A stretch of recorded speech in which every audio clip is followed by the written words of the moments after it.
Please tell me you're working. Okay, if I am, share stream. No, that's not what I wanted. I want the link, please, because I don't think that link is working properly. Okay, give me a second here.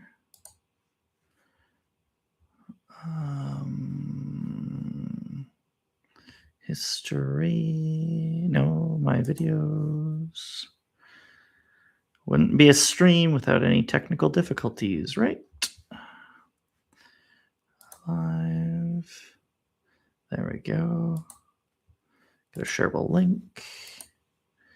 Okay, now paste and go. Is that working?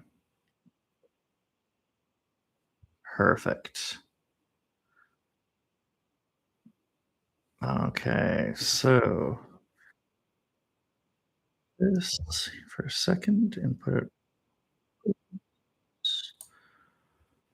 Alrighty, edit, Control V. There we go for that one. DZ crit. Edit, Control V.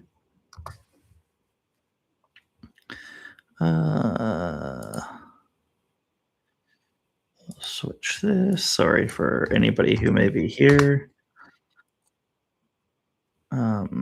If anybody does join, oh hey Mantic, you got the right video. Thank you. I have to ask, can you hear music in the video? Because that's something I figured I'd try and change here.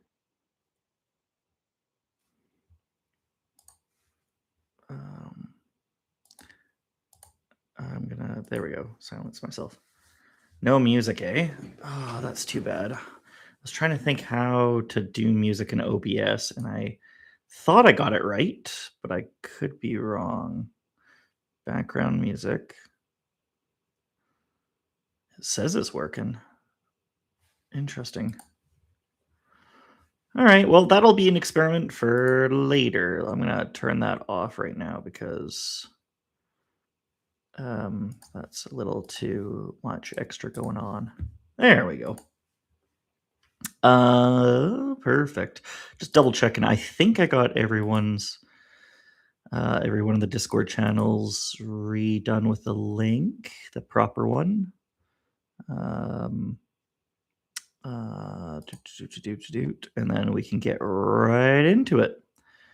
That there, perfect. And on the other video that I think I don't know why YouTube, on the first attempt of anything for some reason, YouTube decides, nope, live streaming is not available in this video. And then I recreate it the exact same way and it works. Sometimes it takes 2 or 3 attempts, but I don't know why it's like that. I have to still kind of figure that out. Excuse me. That's my coffee needed. So just bear with me for 2 seconds while I get into the, there we go, the other video. Huh. It looks like it auto-deleted the video from what I can see, perhaps. Oh, no, that's it right there. If I just copy the link on this one here, copy, go to this one, paste. And if anybody accidentally goes to the other one, then I will put in that chat to go to the other, to this video. Let's see.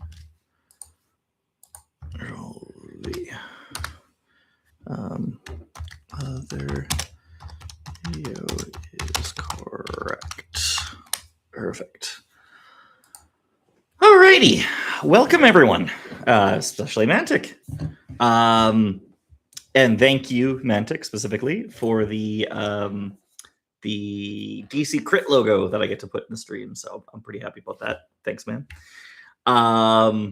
Yeah, today I know I've got the bit wrap up, but today is creating a flow, so the lore around the flow, it was showcased in, maybe I'll just start with create a new monster.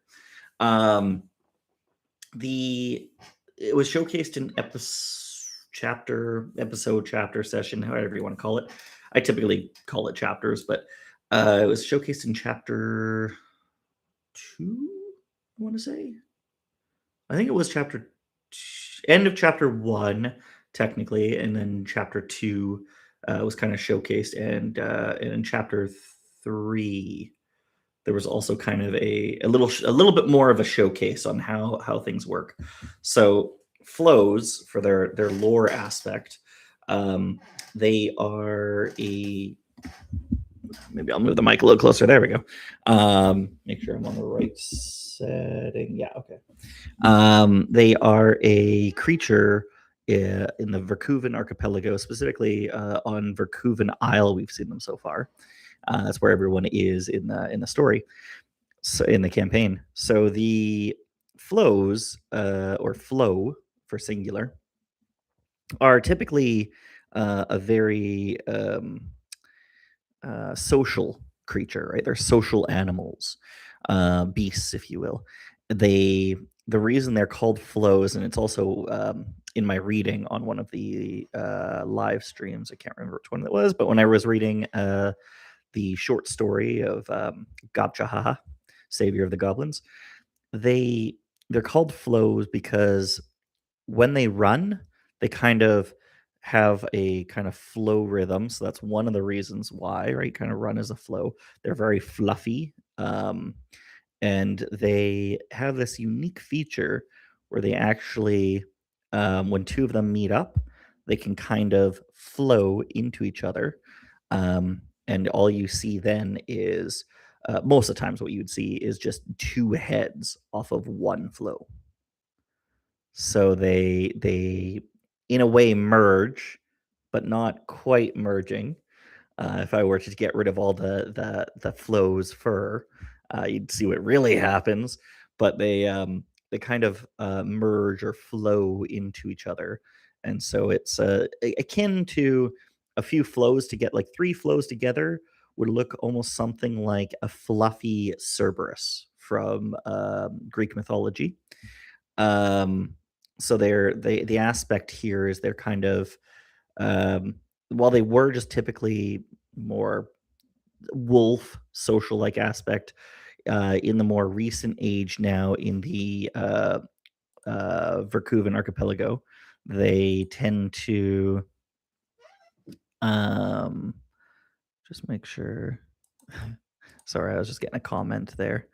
Um, they tend to be a bit more of a, um, domesticated is not quite right. They're not domesticated in the sense that we have dogs, but they do live side by side with a few, though not many, races or species of humanoids on the Verkuven archipelago, most notably the goblins, which is kind of again highlighted in that short story where um, the goblins didn't really get along with flows and a lot of other creatures of the emerald-eyed forests.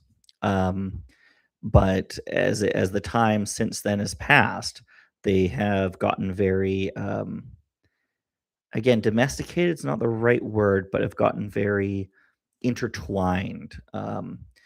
Certain goblins will take time to nurture and take care of flows, and in exchange they kind of work with the goblins. There's that kind of aspect, right, where it's a companion. There we go, companion. It's not a master servant relationship by any regards, though it is more of a companion kind of relationship, right?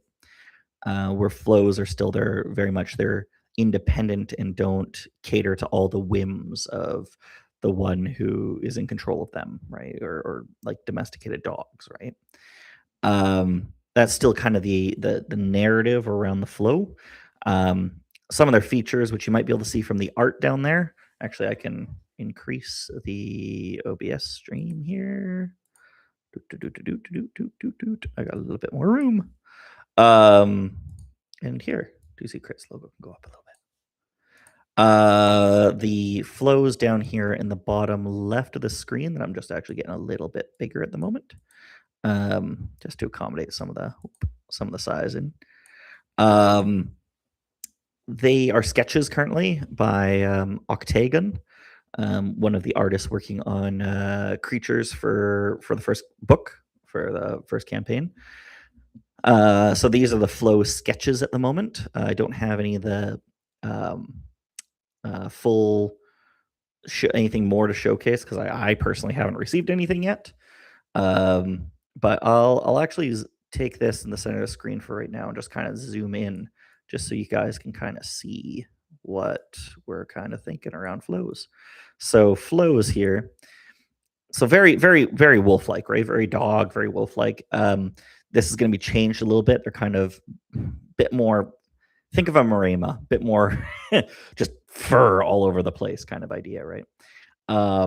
However, these guys here, these 6 coming off, are similar to a bit rab of the antennae. So they do kind of come off of the flow, and they act a little differently than the antennae on a bit rab or Quersal, where a bit rab is antennae, of course, creates portals that they can bounce between, and a Quersal's antennae kind of act as grabbers or feelers, and also as kind of quick maneuvering ability in a glide or in the air. Um, there is a pattern there. Yes, some of you may be thinking there is a pattern, then there is. Up to you guys to figure it out, but there is a pattern where a flows antennae, they kind of act as, so they have 6, but you might not always see 6. They kind of act a lot of the times under the fur, and it's in a way of connecting together. And that's all I'm gonna say on that for right now. So I figured I'm sure you kind of can gather what I mean when I say connecting together. For those who may be unaware, um, you can think of it in creatures on Pandora in Avatar: The Blue People kind of idea, right? I'll just blow this one up for right now too. And then that's kind of just in momentum, right? Going. Now, these guys, again, the antennae would be kind of a bit more flat and down if it was in a full run, a sprint, right? The antennae kind of go up as also a little bit sensory. There's a little bit of sensory there as well. So there's something to be said for that. Um, and I've showcased in chapters 1 to 3 of flows um, going in and out of each other, right? And let's say compressing into one and then expanding into their individuals. So yeah, a lot of fun in that regard. So based on the poll done this week on DC Crit on the Discord, I figured let's do some flows. It was close. It looked like there was potentially to do tars or was it Rancocos, which are what my players are currently engaged with. Specifically, one of my current players is really engaged with the Rancocos. The other one's a little less so. Yeah, thanks, Antic. Yeah, I appreciate good art, and I do commission for it. Right, I don't want anything. I'll use AI art as a need be, as a placement, just to kind of give a general idea, especially for like the artist, to be like, this is kind of what I'm thinking, but I'm not I'm not artistic enough to make something myself, or as a stand-in until the art's been made, just for my players kind of see. But the plan is everything in the campaign books, everything for Voyage of Legacies, for official art going like on publication, on release. It's all official. The official art is all done by humans, right? It's all commissioned. I think at the moment there's 5, potentially 6 artists that have worked on some version of different areas of Voyage of Legacies for art. But in terms of active, there's 1, 2, 3, 4, and I think I'm missing one. So 4 or 5. There was one person who just did the campaign setting, just the map for that. Though I'm hoping to get his work done for an upgrade later on down the road, prior to publishing book 1, and then going forward to the other books going forward. So yeah, so lots of fun in that regard.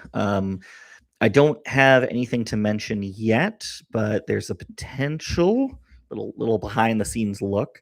There's a potentiality that a new artist joins, and that artist would be, unfortunately, not a local artist, but still local enough, and would be looking into doing 3D modeling work for some of the creatures to start getting minis going, as well as something I've been hoping for, but it's still a little ways out on that, is looking at taking the campaign audio, what my players went through, and all the kind of highlight moments, and compressing that down into a shorts format with a 3D art experience that setting is in. So everything would be like a short, a minute long kind of segment that is done full 3D. Big project, so don't hold me to that. That's if I have to set it, I understand how a coach doesn't set dates, but if anybody drills me on that, 2030 maybe, hopefully sooner. But so I don't, so I'm not under the gun for dates. There we go, possibly 2030. Hopefully a lot sooner though. That's something on top of everything to do as well. So but yeah, that's not why you're here. Why you're here is for getting into flows. So for now, it looks like Mantic is probably the only one in chat at the moment.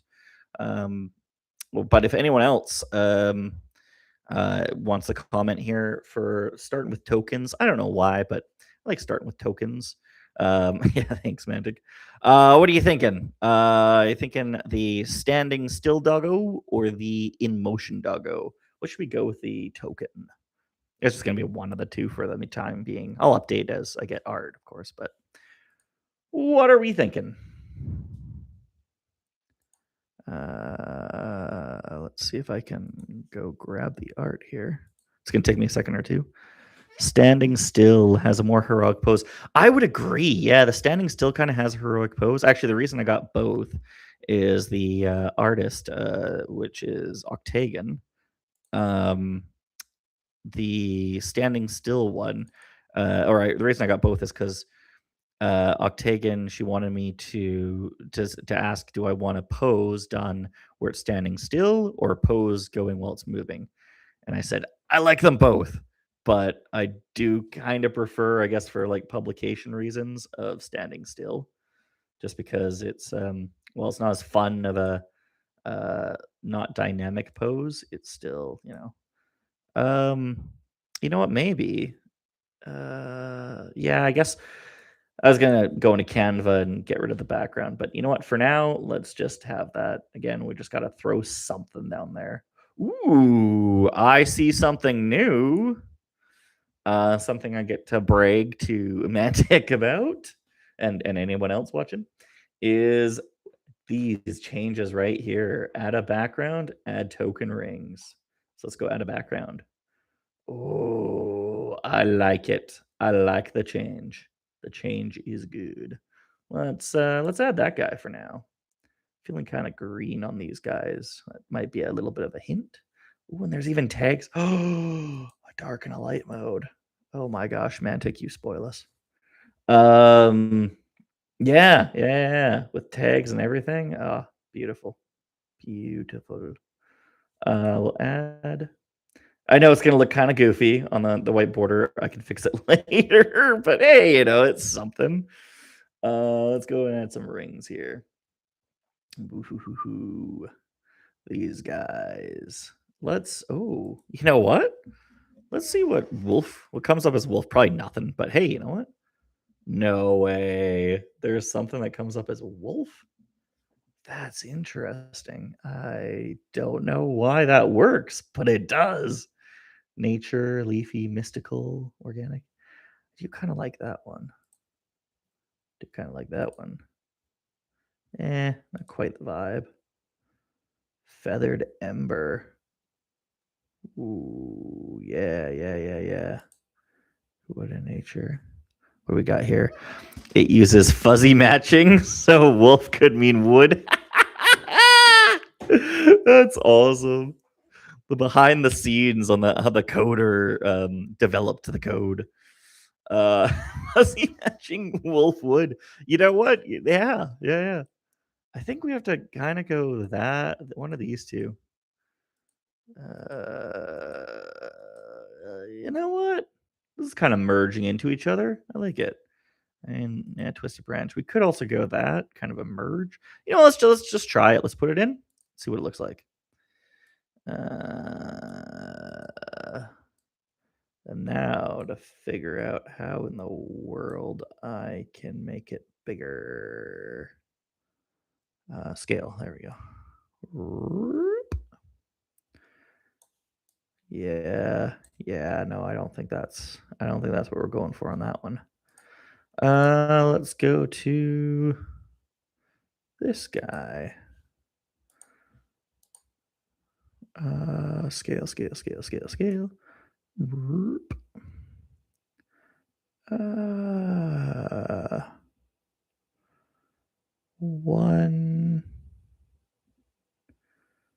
115 maybe. Yeah.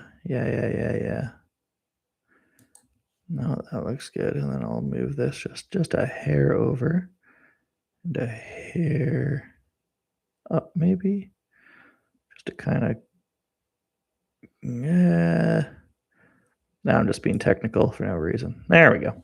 I think that's good. Might scale that one up. Yeah. I think that looks not again for a rough at the moment. Later on, I think I'll probably change it, but this seems like the best general one. It's not quite a plant creature per se, so maybe something that's a bit more. Oh, actually, you know what? Let's just for the sake, let's just see what if I went furry. What do we got for that? Dragon Embrace. Player. Nah. Okay. Never mind. Or just actually, if I just went fur. What if I just went fur? Yeah. Okay. Fair enough. Or actually, beast. Braided rope. Smooth beige. Okay. Yeah. Fair enough. And we'll just leave it there. I think for right now. Beautiful.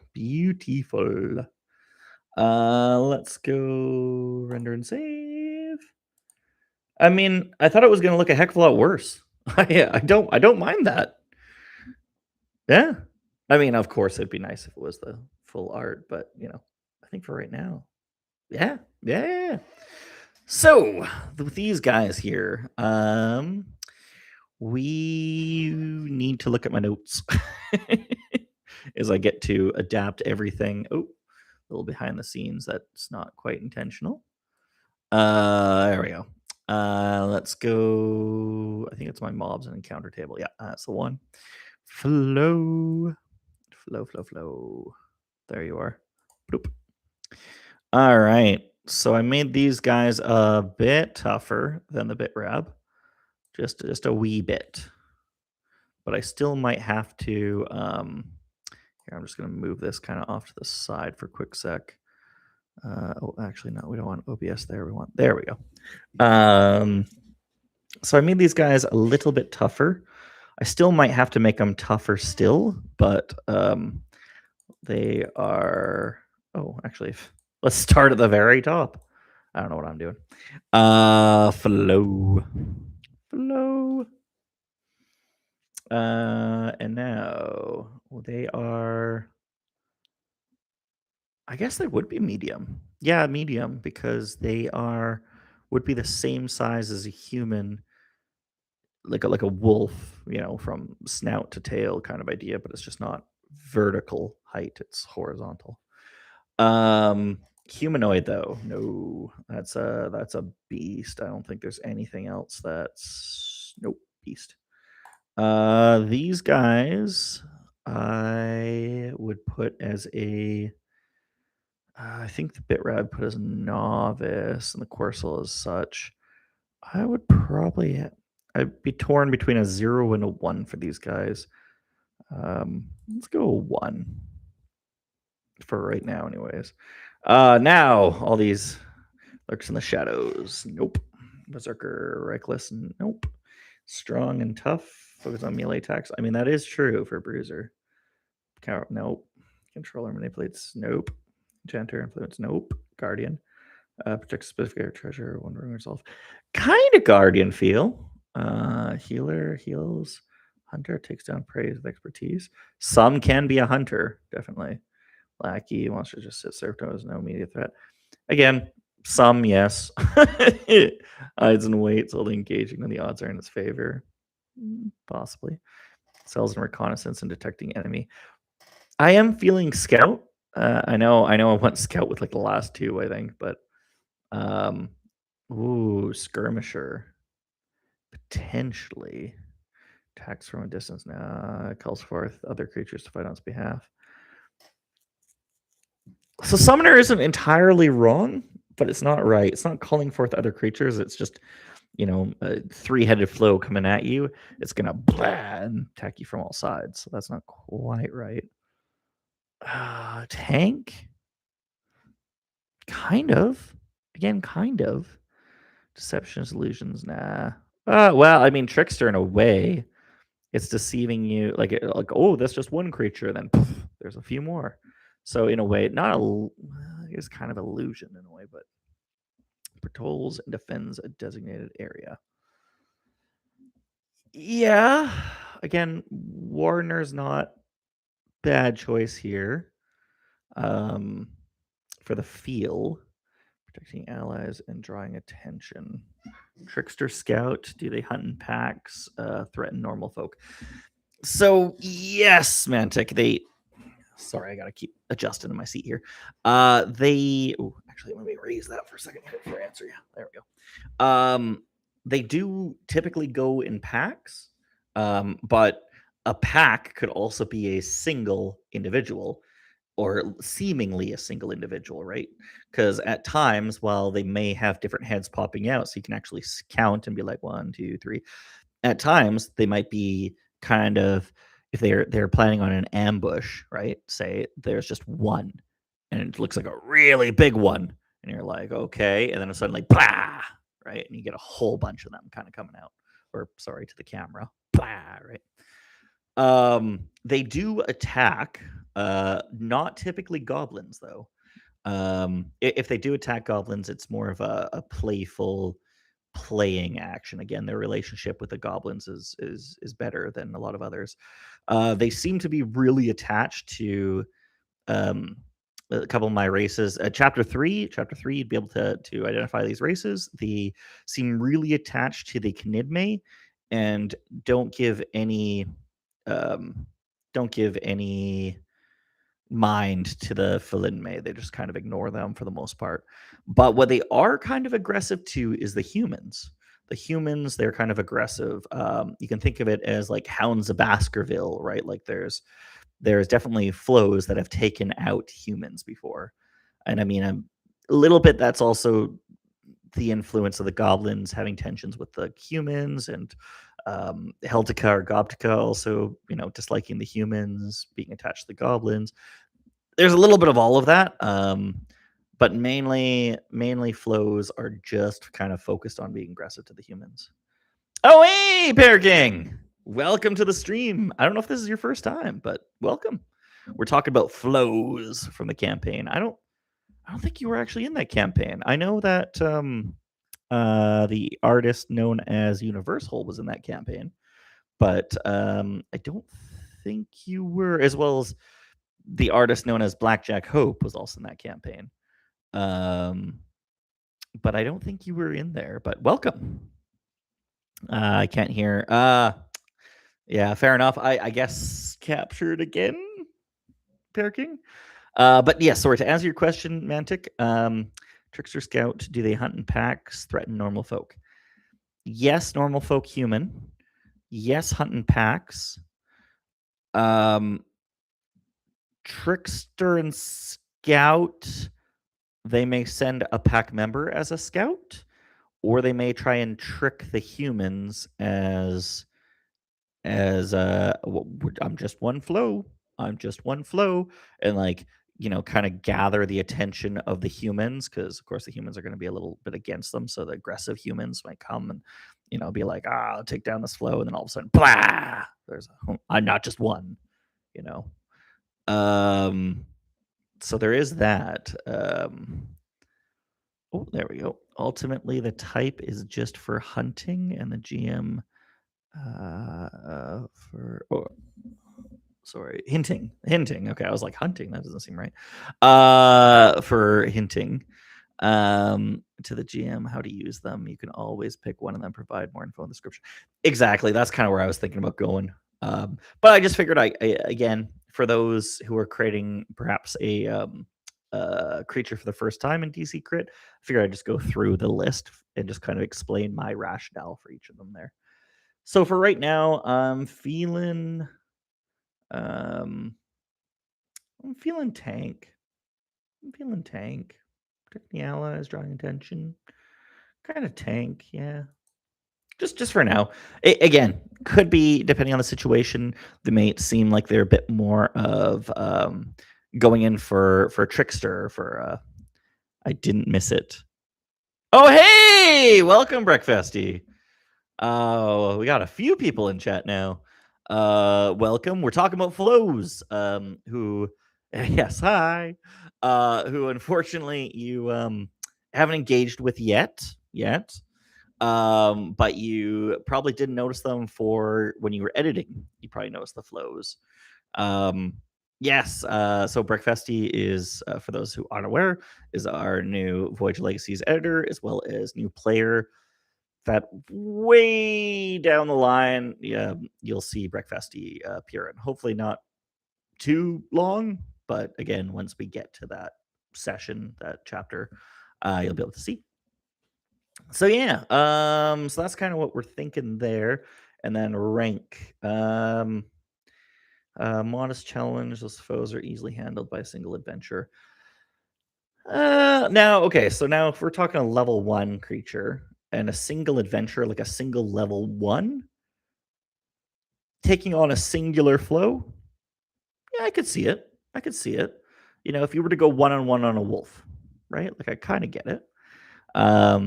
It'll be a little, it'll be a while. No kidding, it'll be a little while.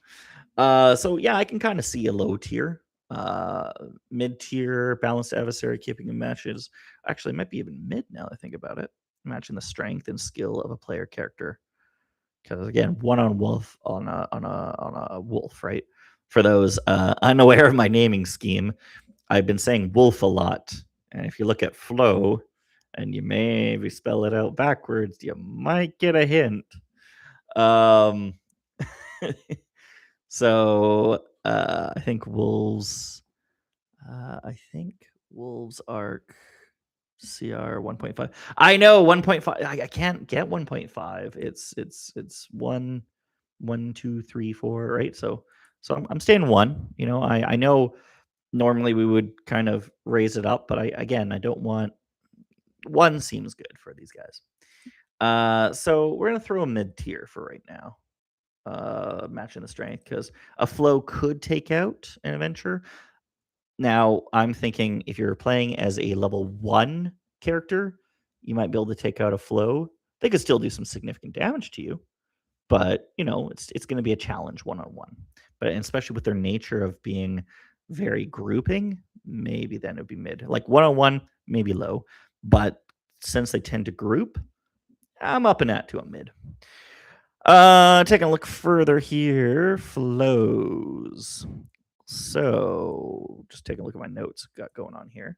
We have a PD of 13 for these guys. And in AD, my notes. Oh, there we go. AD of 14. Now, keep in mind, this was back when AD was MD. So we might have to adjust things a little bit. So these guys here. Oh, so back when it was AD or MD, that made a lot more sense. But now we might have to adjust things here. I would say their AD is actually significantly lower now because the fact that you can get them all with a area attack, right? So their AD would have to go down quite a bit because they like to group up quite a bit. So what I'm going to do, I think, is I'll pump it down to 11, I think. Yes, they take a lot. And in respect, I'd probably pump up their PD to like 14. That seems pretty good because you'd be a plus at a level 1 character, you'd be a +4, which means you'd need to roll a 10. Give yourself advantage, or yeah, that seems about right. That seems about right for what I got planned there. Of course, I do this live for a reason. Mantic, Brickfesty, Pear King. If you guys think that if you have any input or anybody has any input on balancing, like, hey, I think this should go down or something like that. For example, last stream, Mantic made a great suggestion that I didn't even think of. We got peer tutor. So yeah, actually, Breakfasty and Peer, you might maybe know each other. I'm not entirely sure. But the last live stream, Mantic created great suggestions around the Quircels about because I was hinting at it about like kind of like static and stuff like that, and it didn't even occur to me doing some like electrical with them. So going forward for a regional kind of variant, 100% they're going to be actually casting electrical little shocks. So yeah, if you got any more input, and again, that's one of the reasons why I do it live is for that input, because in order to make the best creature, it can't just be my brain using it, right? So for these guys, they are very. That's what they got most of all is their agility, right? Ad could AD could drop further, but increase it slightly with more pack members near it. I kind of get what you're saying, but since it's area defense, I almost feel like more pack members would make your AD go down. That might actually be a feature down the road, because if there's more bodies in an area, say I don't know, let's just go with Fireball. Your classic kind of D&D analogy, Fireball, right? Just even though we got spells now in DC 20, so I shouldn't be using that analogy, but I think everybody kind of understands what I mean here. So you throw down a Fireball, it's an area. Say there's 5 flows in it. Those 5 flows, one, there's jumping out of the area and trying to get out, right? But they're also going to kind of hit each other to get out, right? Like I don't understand. I mean, they could kind of flow into each other, but even if they flow into each other, that's going to take some time. That's not just going to be like a reaction flow into each other and jump out. Like it's not going to work. So it's going to be a way of kind of bumping into each other a bit. So I feel like their AD would actually even div it down in that scenario. What do you got? My thought would be is due to the amount of bodies. The one near the middle won't take the less damage much. Yeah, that might be a feature where it's like, and this is with a tank component, right? Tank or Guardian, where like one's taking the brunt of it, right? The outside one is kind of like taking the brunt, so that the centers, can do better. Kind of in the same way of penguins. Penguins, they will out in Antarctica or whatever, they'll form big circles to keep each other warm, and they'll take shifts from going to the warm center out to the outskirts and back and forth, so that everybody kind of gets an even-ish kind of warmth center sort of idea. Kind of like penguins. Yeah. Yeah. Sorry, I was AFK for a minute. I'm back. Hey, welcome back, Mantic. Yeah, we were just talking about the figuring out the AD/PD of these guys. Hi back. I'm breakfasty.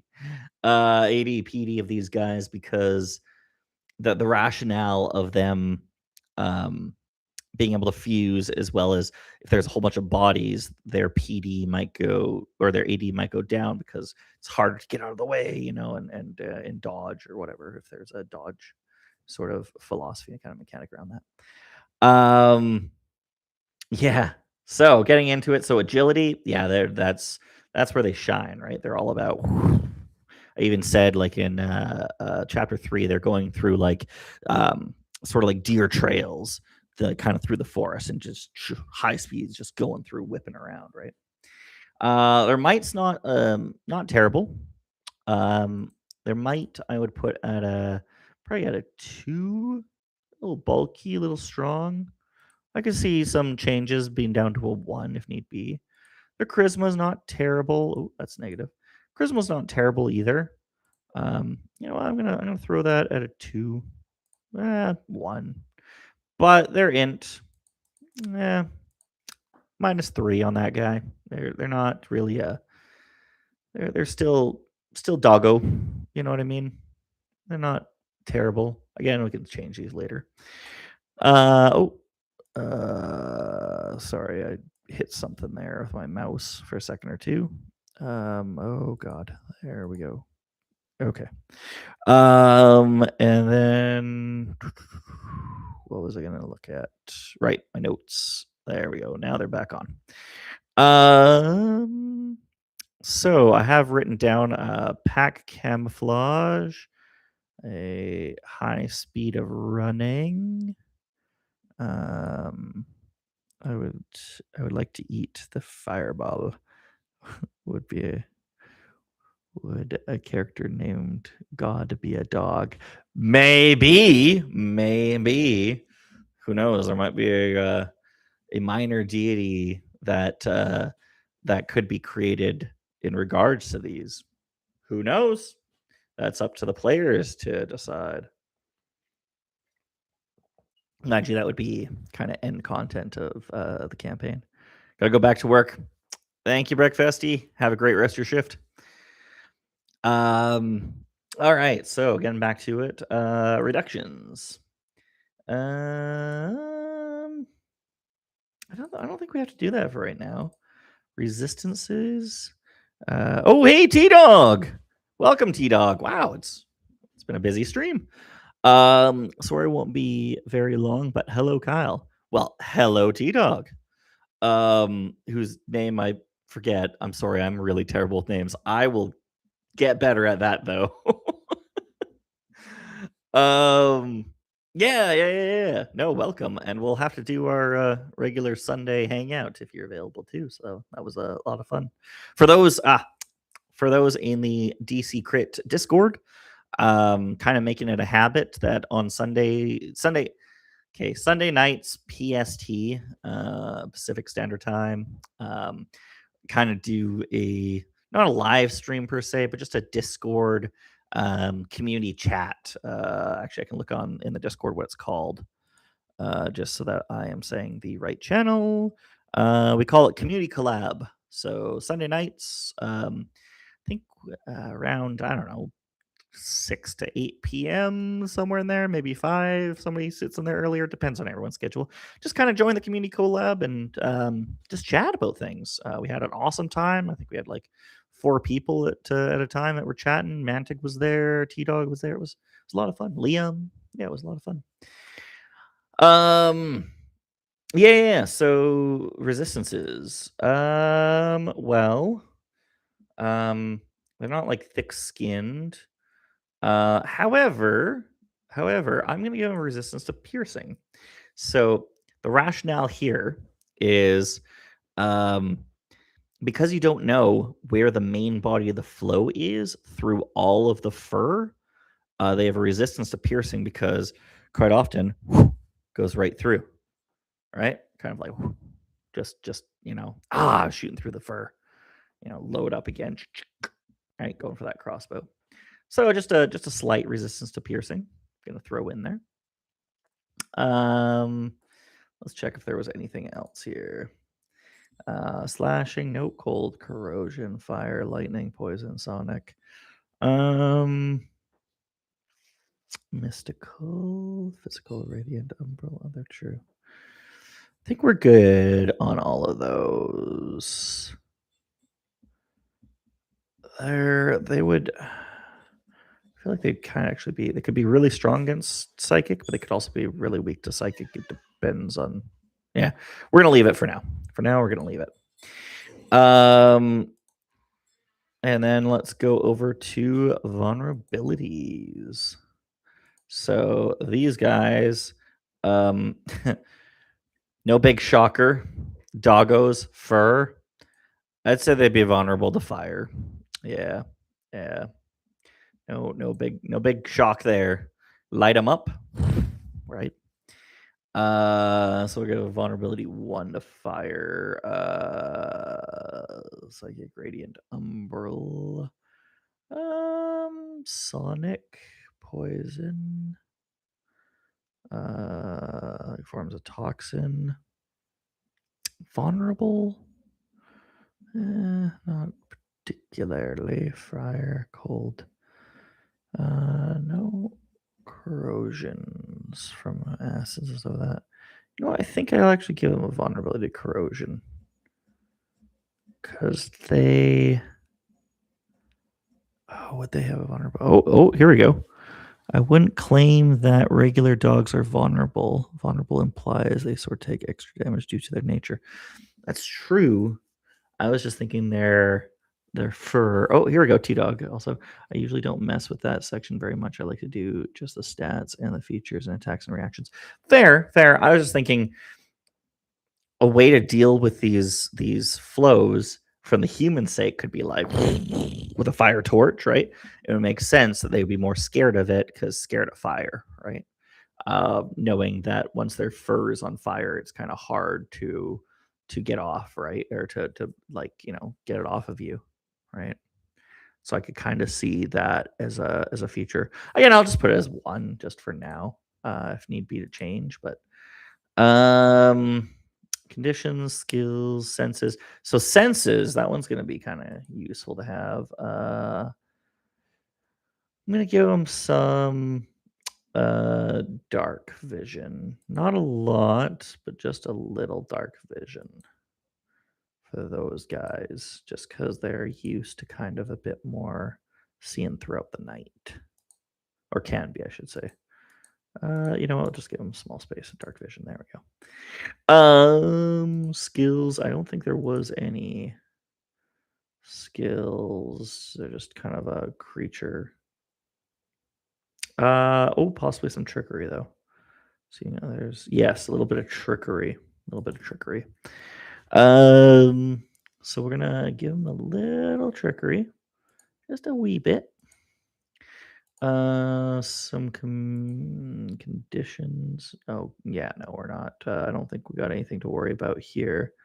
We can tether, terrified, unconscious, surprise. Nah, none of these. And if need be, I can probably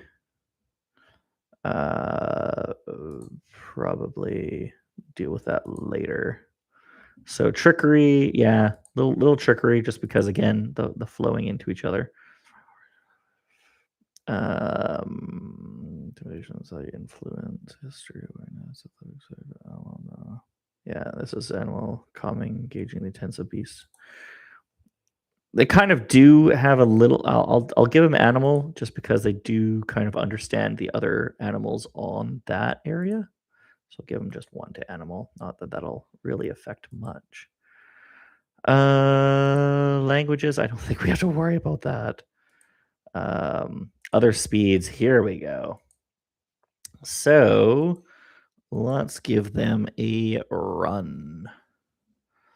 Run or running. Description or the amount. So it would be they can essentially go double their speed Wait, wasn't there a speed? Or was that way later? Mantic, if you're there, maybe help me out. Other speeds. It wasn't. Where's the standard speed? Am I just blind at the moment? It might be. But there is a running. They would go double their distance in a turn, and because again, doggo, they go quite fast. So I'll go 16. Oh, here we go. Oh, sorry. Standard speed is on the right subheader under actions. Actions. Ah! Oh my god, thank you. See, I was blind. So speed. Yeah, these guys here, they are faster than your humans. I was gonna put them at a for their regular speed. I was kind of toying between 6 to 8 spaces per go. For now, just because these guys are quite quick, I'm going to go with just a one by itself, just running off into the distance. I'm going to go 8. So running 16. I'm going to write a separate little note here. So I'll go 1 AP, AP, and I'll go once per round. Once per round. There we go. 1 AP once per round. I want to put no 90 degrees kind of thing, like it has to running straight line. Right line. There we go. Running straight line. Once per round. Okay, perfect. Actually, if we just go like that, okay, good. Get rid of that. There we go.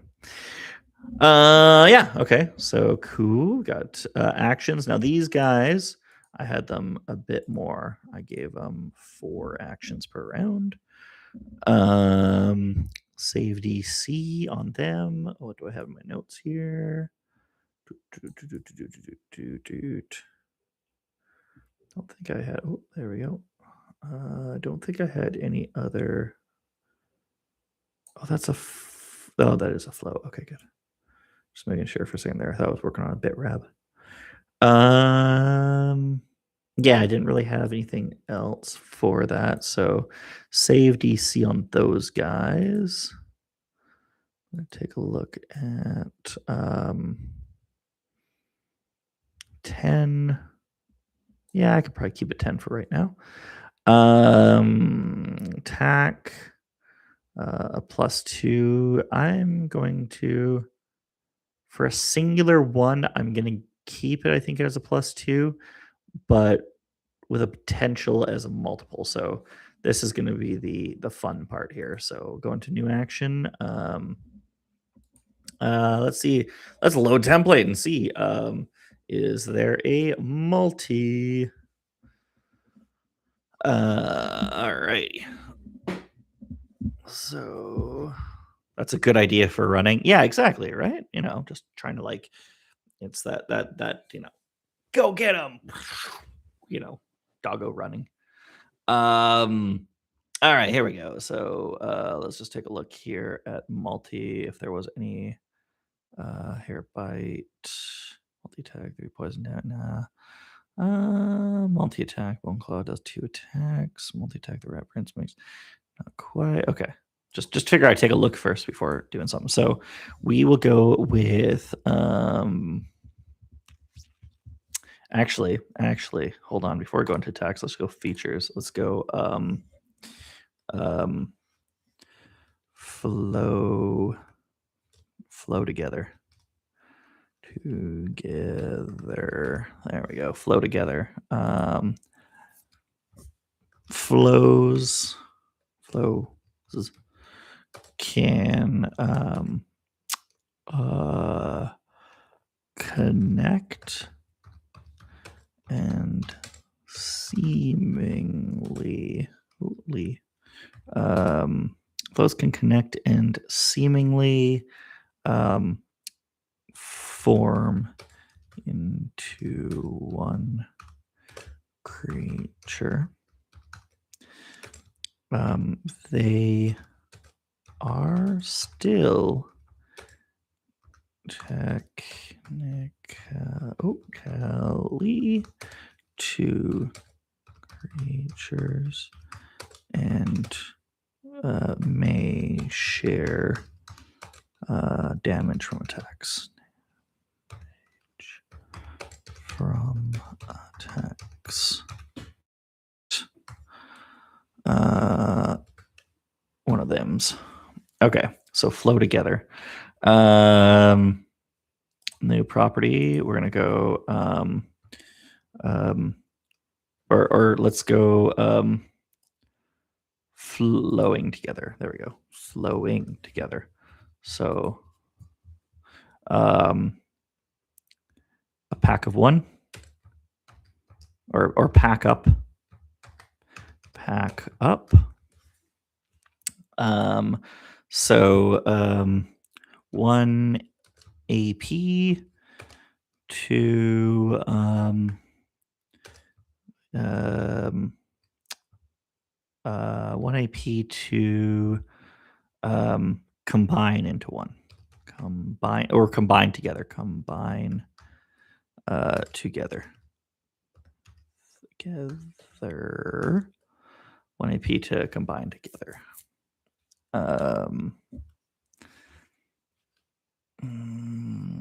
Pack up detail. Oh, okay.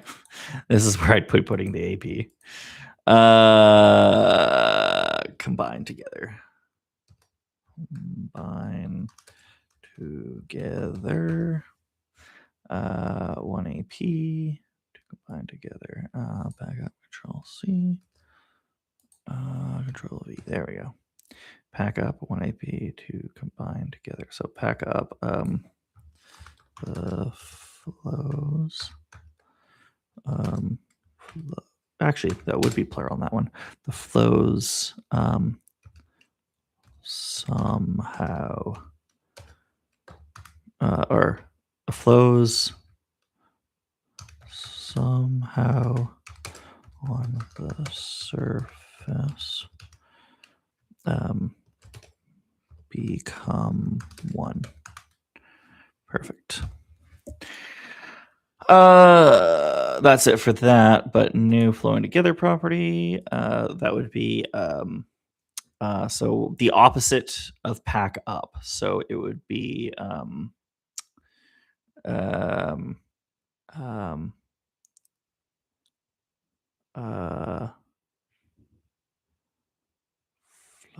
so it would be it's the opposite of packing up. So packing up is disperse. Yeah, disperse. Disperse. Pack up and disperse. Yeah, disperse. The flows. A couple F for that one. Flows. Separate. And I'll write here. The flows separate either all individually or into multiple subpacks. Subpacks doesn't sound right. Into separate packs. I got separate packs. Separate packs. There we go. Ooh, no, eventually I would spell something wrong. There we go. Separate packs. So we go like that. We got 1 AP. I'm going to say it's a free. So it would be 1 AP to kind of take your time to come together, but to like come off.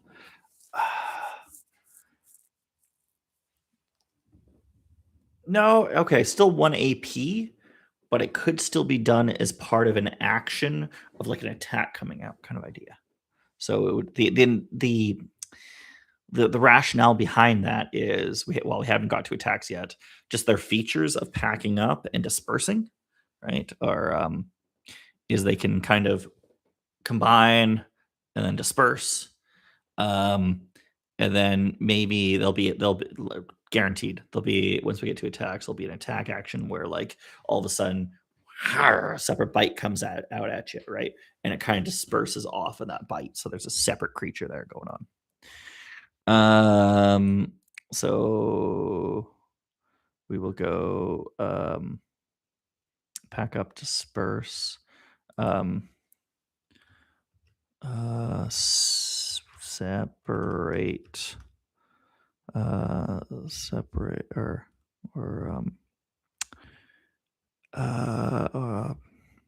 one other word like disperse, but disperse.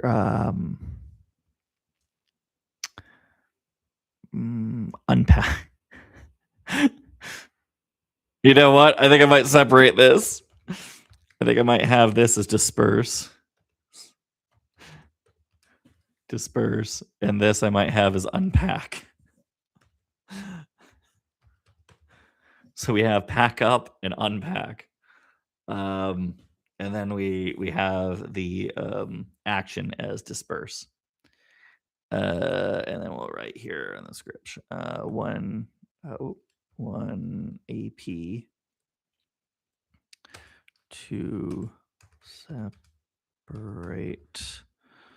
One AP to separate.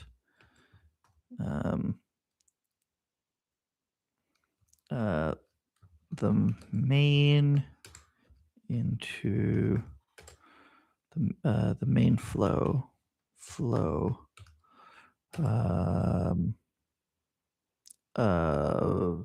shakes off all others, or just some. There we go. Perfect. So we have pack up and unpack. Of course, the abilities under them combine together and disperse. Perfect. I think we're good on that for right now. If we need another feature down the road, we can do that. Okay, so now we come to and then we come to our actions. So we've got bite or gnaw, bite. Actually, you know what? Let's load template. Let's load template on bite. Let's see what we got. Bite. Bane, bash, button, beak, big fist, big red claw, big bit bite. I remember that one. That was me. Bite. Bite, one slashing, bite, melee piercing, bite, spider form, everything that. Bite attack. This attack was done on a heavy hit. Bite claw, bite claw, bite claw. Okay, so there's a ton. You know what? I think I'll probably make my own one here. Let's just go. Let's go. Big bite.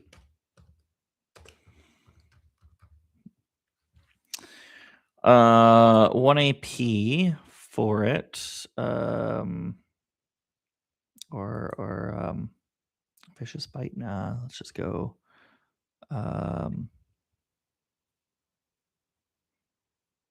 Chomp. I'll just start writing. It'll come to us later. A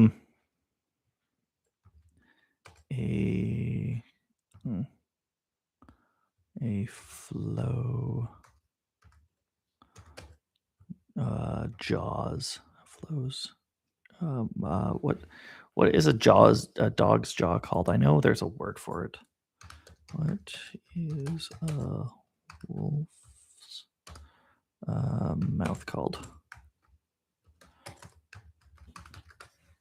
That would be a. Oh, there we go. Let's take a look here. A muzzle. Muzzle doesn't seem right. Oh, come on, give me a bigger image of that. No, okay. I guess not. Strong jaws. Blunt muzzle. See, a maw is kind of what I was thinking. What? Maybe I'm wrong on that. What is a maw? The jaws, throat of a vicious animal. The maw of a muzzle. A flow's muzzle. I guess just muzzle will work. Yeah. Flow's muzzle.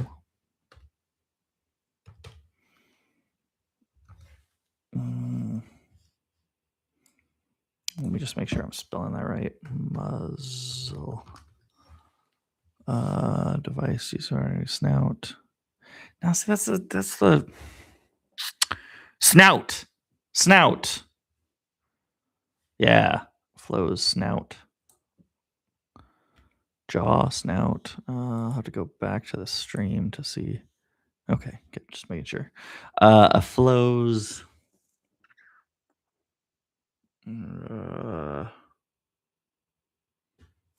flows. Snapping jaw, no, muzzle, bite. You know what? When in doubt, dictionary.com helps out. Thesaurus, or thesaurus.com. Let's go with a bite. There we go. Nip. Ooh, nip's not bad. Tooth wound, sting, laceration, tooth marks.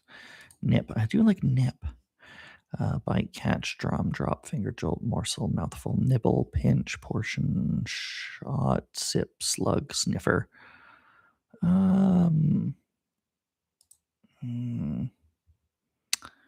Morsel, mouth, taste, nibble, piece, sample, sop. Light meal, nibble, nosh. Nip. Let's try nip, and then let's go to other strong catch, clip, compress, grip, munch, pinch, snag, snip, squeeze, twink, twinge, twip. Let's go maw. Let's try maw. Maw. Let's see what we got. Craw, crop, gullet, jaws. Jaws. Jaws? Jaws. I think we have to go jaws. Yap, trap. The trap. Ooh. The chops. Chops might be it.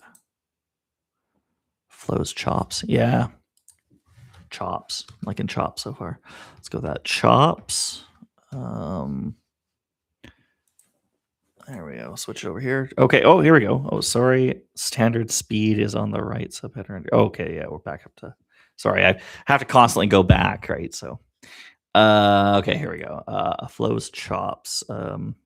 Attempt to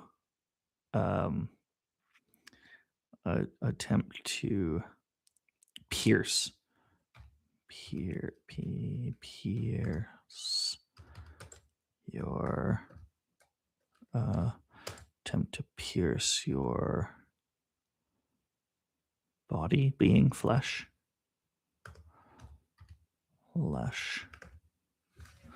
Those chops, attempts. Okay. Attempts to pierce. There we go. Big bite, or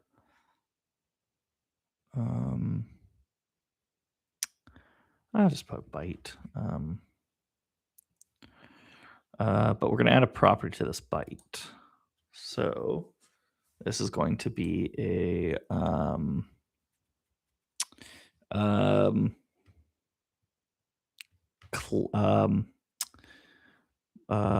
chop clamp, or chops or clamping chops. Clamping chops.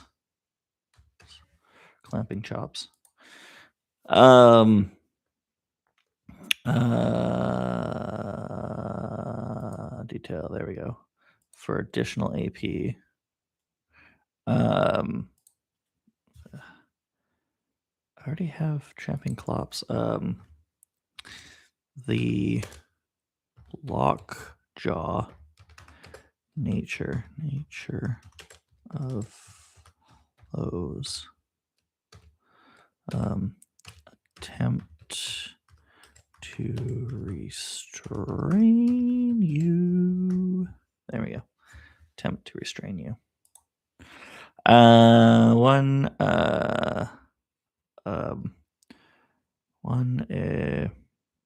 Gotta go clamping jaws, grapple check. Control C, Control V, grapple check. There we go. So this would be, just making sure I'm caught up on the stream. Okay, good. This would be a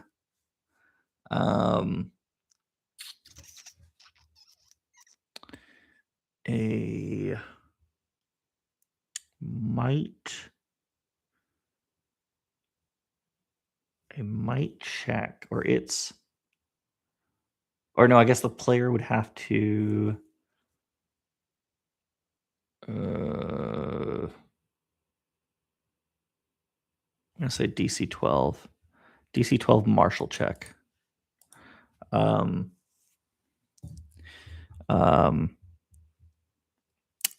PC rolls a martial check against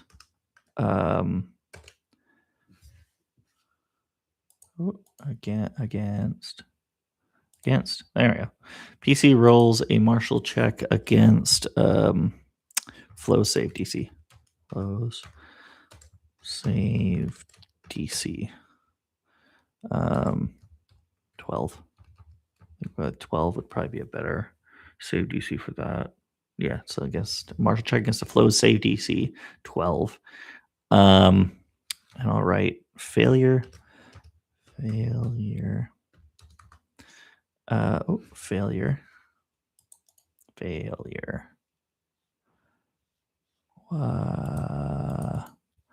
My failure is writing failure. There we go. Failure. PC. I guess target. I should probably reword this target. Target rolls a martial check against low save DC. Failure. Target is target is grappled by flow. Failure. Target is grappled by flow. I don't think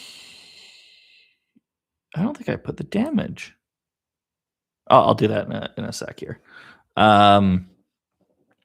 Target shall check. Failure. Target is grappled by flow.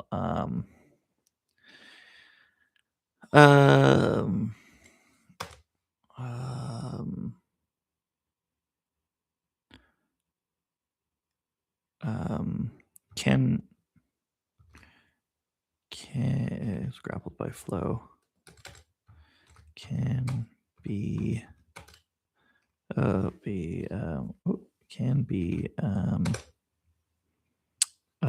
what's the word?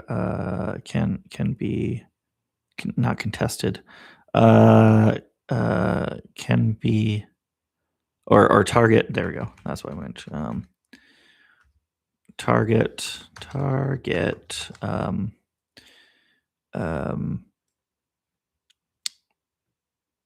makes check the start of their turn to break free.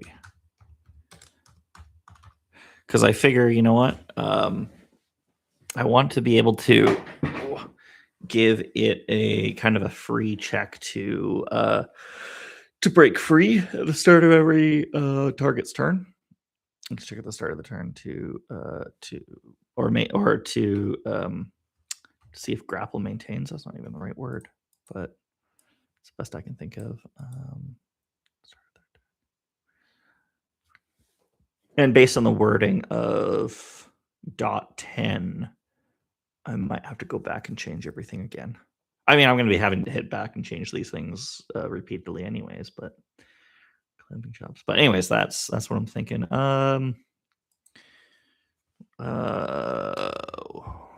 We'll put here one, or these guys here. Yeah, one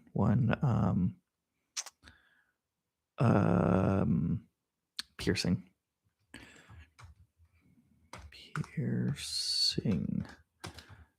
damage. Oh, piercing, I think so, but we don't need a big P on. Well, yeah, let's get a big P on that. One piercing damage. Attack enhancements. I do want to add this here. Let's load template here. Power. Let's just see here. Is there a power attack? Nope. Days. Nope. Okay, cancel. I will. Let's go empower jaw. Empowered. Empowered. There we go. Empowered. What did I use? Chops. Empowered chops. There we go. One. That's one AP. One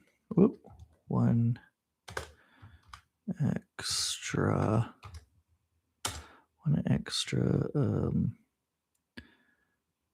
Or one, or plus. Let's go plus. There we go. Plus one. Piercing damage.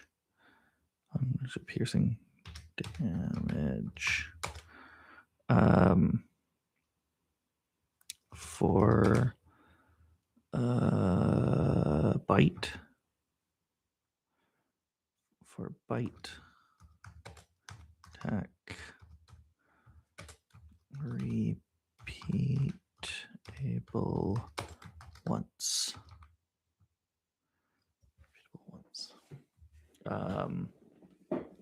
There we go. Perfect. I should have probably put clamping chops and attack enhancements.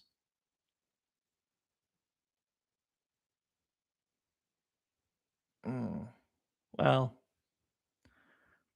yeah, we'll leave it for right now. Mantic, if you have any ideas on organization, how I might change things, feel free to chime in there. I totally get it if it's just in the background. Totally get that. Okay, so we got that, and then we need a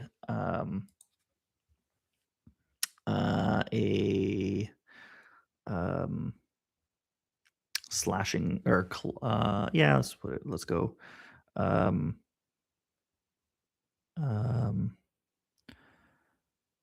claw slash. Slash. There we go. Claw slash. So description. Deals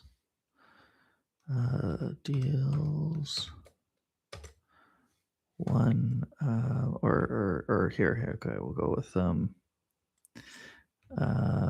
flow. I shouldn't actually put a flow. I'll just put flow. Flow attempts to slash you with its claws.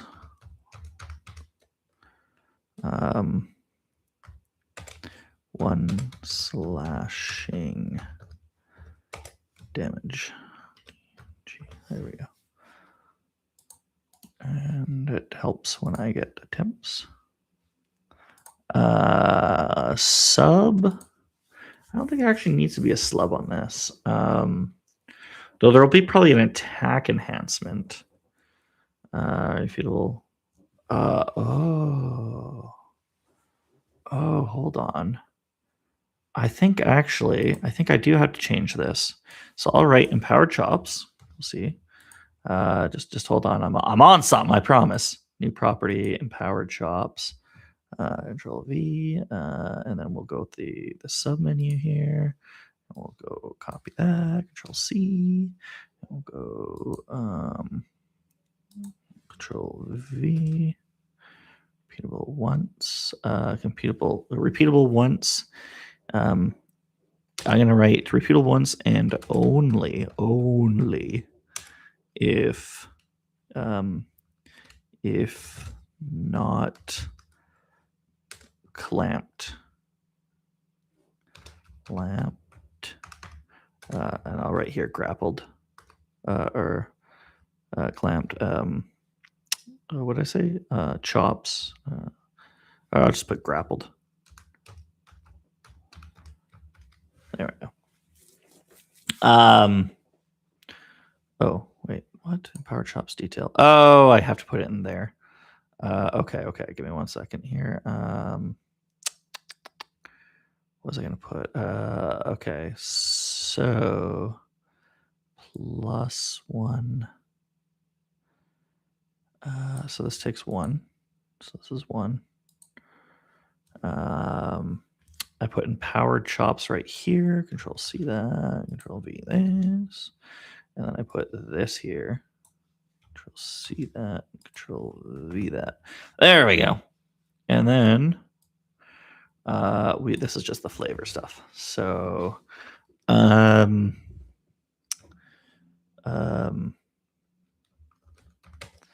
flow preps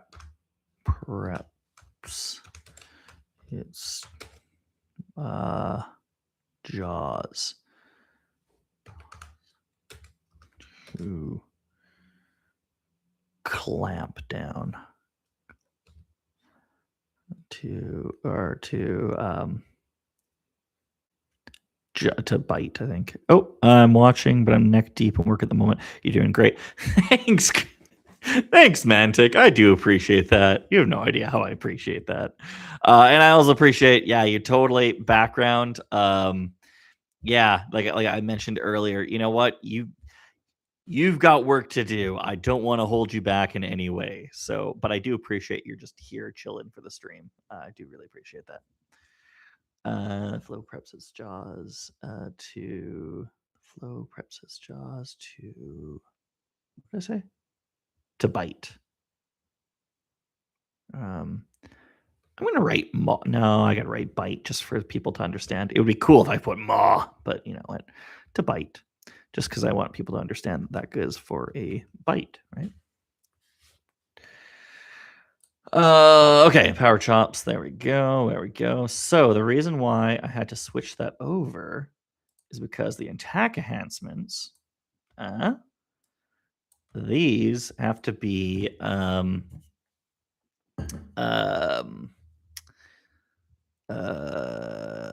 additional flows kind of thing, like dog piled. Yep.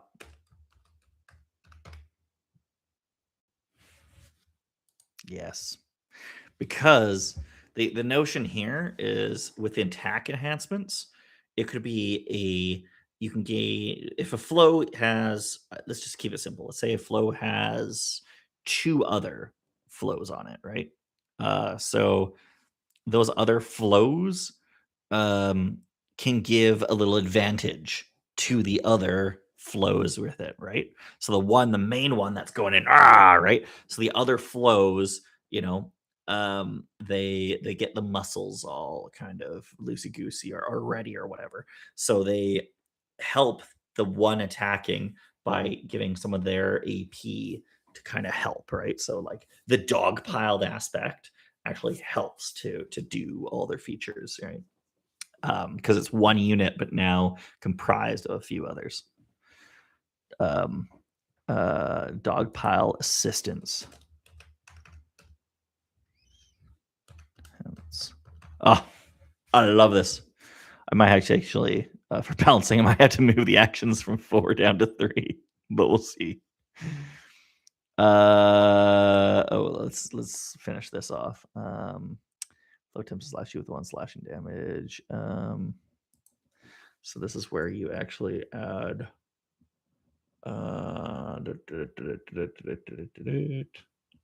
sub woodbine clamping chops. I don't think there needs to be an additional sub menu with a claw slash. I don't think there actually needs to, because it's just all it is a right or the back leg, just right, like back kick sort of idea, right, depending on how things are going, thematically.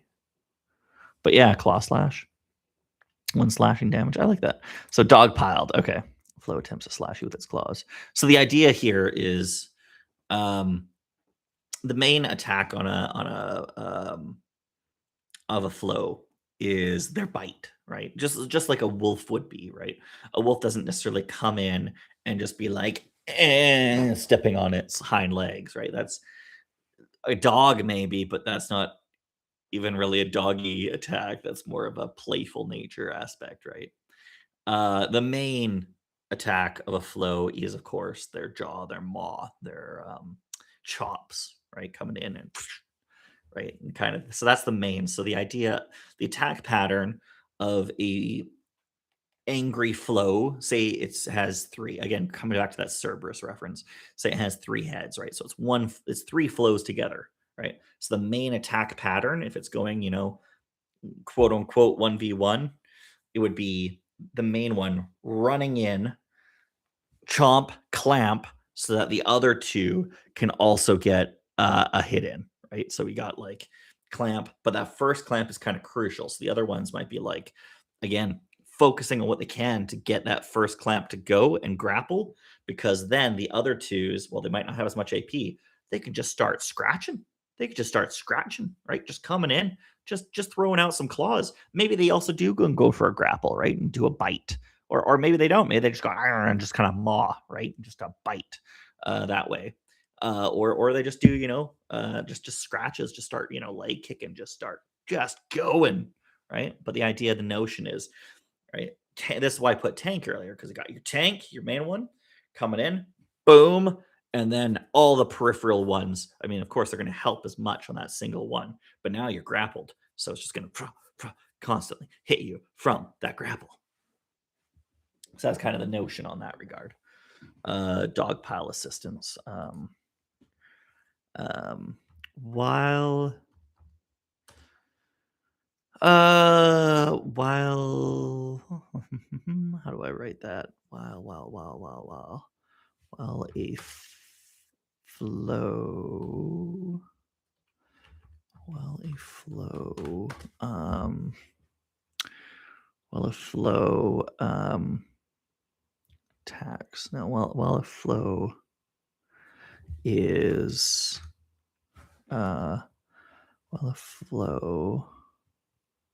packed up. Haha, I can use the same terminology. Packed.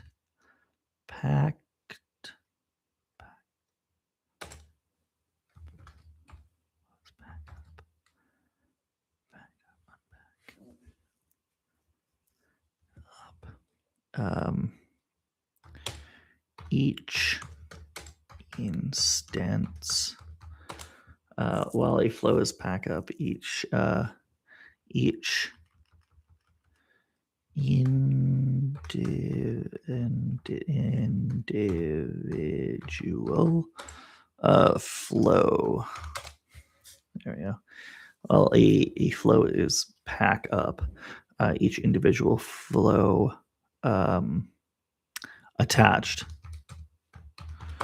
may spend its AP per instance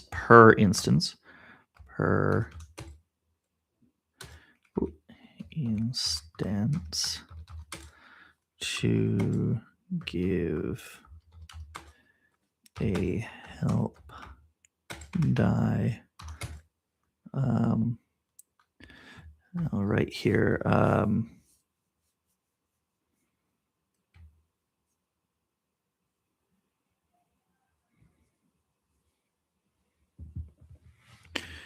D, or I'll write max D6. I'll explain that here in a second. Max D6. Oop, 6. Max D6. Get help die up to a max D6. Oh, sure, right. Up to a max D6.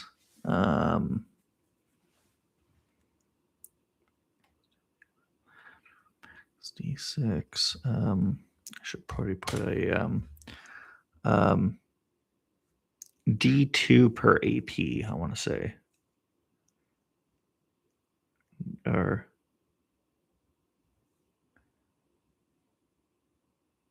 give the help die up to a max D6. D1 per flow. Gives it spend his AP per instance to give a help die up to a max D6. D1 per flow. Flow is packed up. Each individual flow attached may spend its eight. It may spend. May spend 1 AP per check, per instance, per check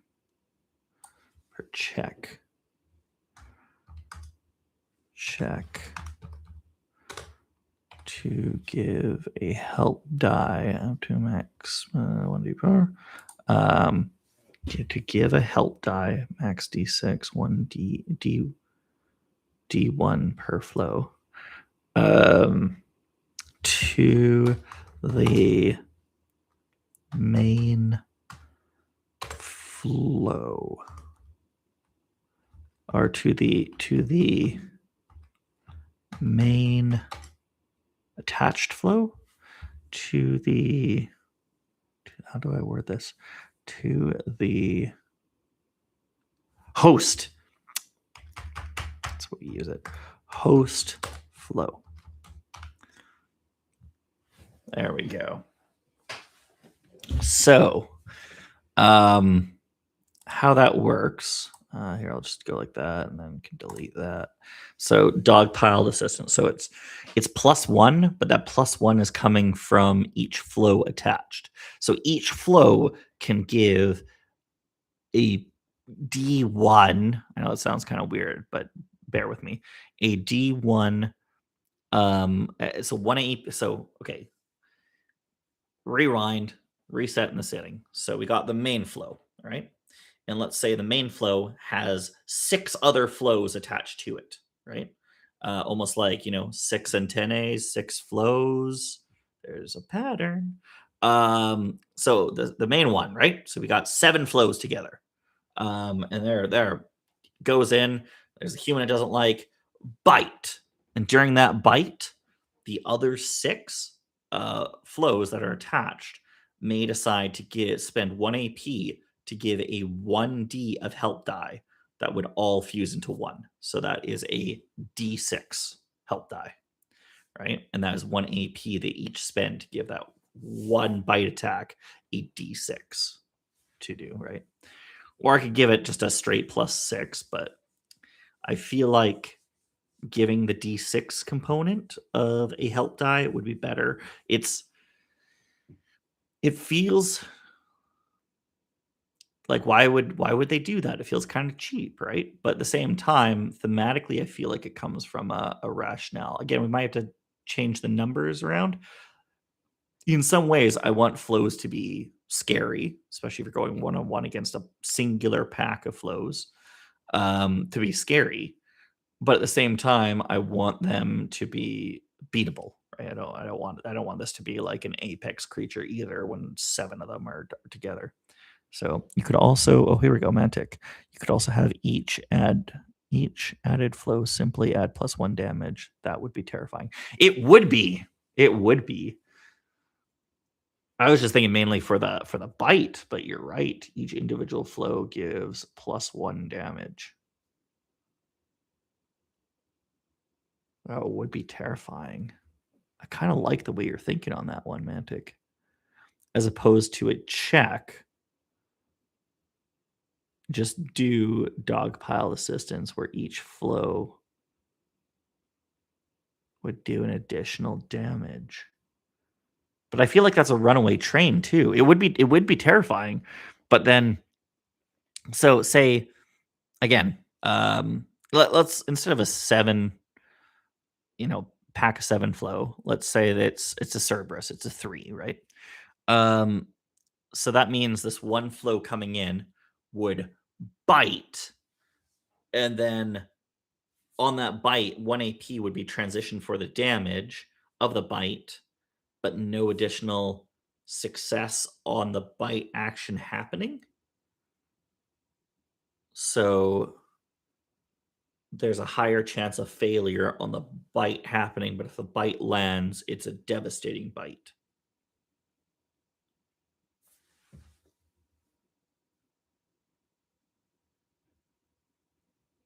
Interesting. Interesting. That's definitely gives me pause to think on which way to go here. Do we want to go where it's easier to hit the bite, or or make it not easier to hit the bite, but just make an insane amount of damage? Because like one bite, a Cerberus, one bite would now, assuming it throws everything in, it goes bite, advantage, clamp for the clamping effect, and additional damage. One bite would be, assuming it just hits, not brutal or anything, that it would just be bite, grapple check,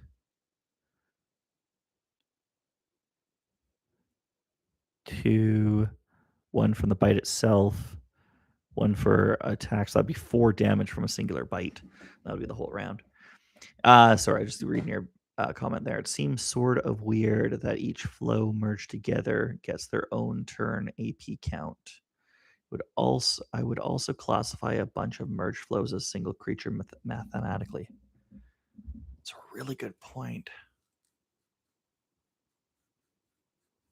Because I was still thinking of them as their individual creatures. But for tracking purposes, you're right. It might be way easier to just be like, we have a 3-headed flow, and then if the host flow dies, you do carryover damage and then you split it apart. That might be the easiest way to do that. Flow merged together gets their own turn AP count. Bunch of merged flows is a single creature mathematically.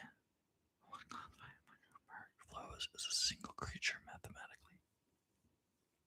Yeah. Yeah. So maybe what we need to do here is it could break into multiple flows like slimes. To sometimes random idea. Brutal hits could potentially start splitting a merged flow. Hits could potentially start splitting a merged flow. Yeah, that's kind of what I was thinking. Like I have another creature, a tar, for example, where it's kind of the same idea. Where if you hit it hard enough, or you kill one of the beings of the tar, they have a increasing higher chance of splitting into their base tars. That's a tar king splitting into the tars. And that's how I've been running it for that one as well. I was thinking about doing something different for the flows, but you're right. Mathematically, it might be easier at the table that way. Just kind of treating them the exact same way. Thankfully, none of my players have had to face against flows yet. I may have things planned. So yeah, you're right. So maybe we need to change dogpile of assistance. Let's go while flow is packed up for each individual flow attached. Okay, so hold on here. First, let's make this 0 AP. For each individual flow attached, increase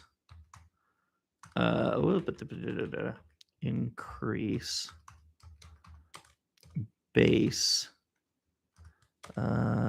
HP for each by 2. Increase base HP. I'm not going to change your might or your agility or like any of the stats, but I do think your AD is going to go down because the physical is probably going to be the same, but your AD, because it's harder to get away from an attack when you're bigger. Again, the philosophy here is if I have 4 kids jump on me, I'm not running away from a fireball. Like it's gonna hit us.